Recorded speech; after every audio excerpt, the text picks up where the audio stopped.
Okay, yeah, I come to talk to you guys about the Lord's Supper. You know, there's a lot of things about it I don't understand, didn't understand it. Before I came the first time, I really didn't understand it. And I'll just tell you right now, I thought it was weird. Some of the things we do, there's a fellowship meal. Well, that's good. We're going to have reflection. That's good. We're going to take bread and cup communion. That's really good. But then there's this thing called feet washing. It's like, uh-oh.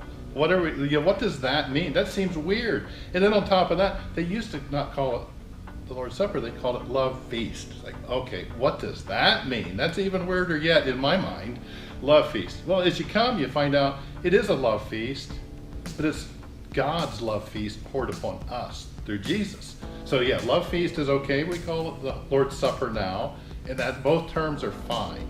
So the other thing the Lord taught me through my first time, and it wasn't here at Castine, it was through a parachurch ministry where we were preparing to go into prison, that we did feet washing.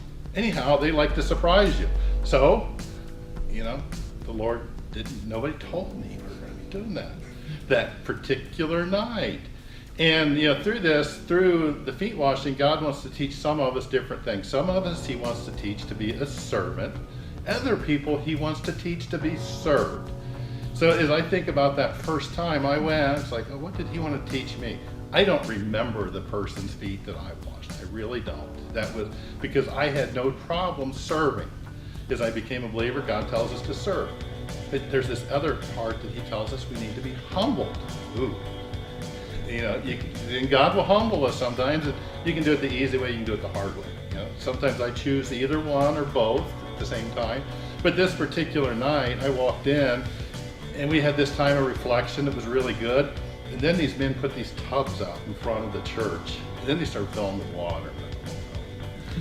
This was an August day, and I spent the entire day working in a hop factory wearing safety shoes.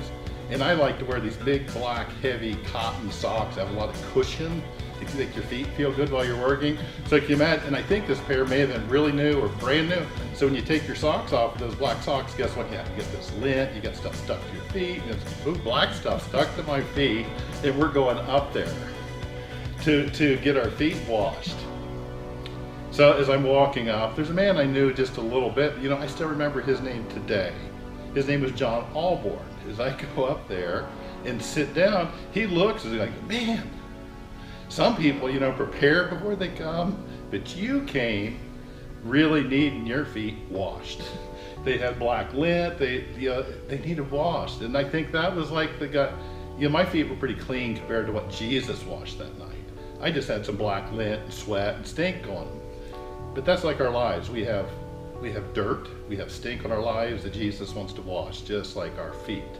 So anyhow, I submitted to that, and John washed my feet. I can still remember the look in his face when he looked up and said, Jesus loves you. And He wants to clean up your entire life, not just your feet. So we've been on that process, and that was 1994. Still on the process. God bless.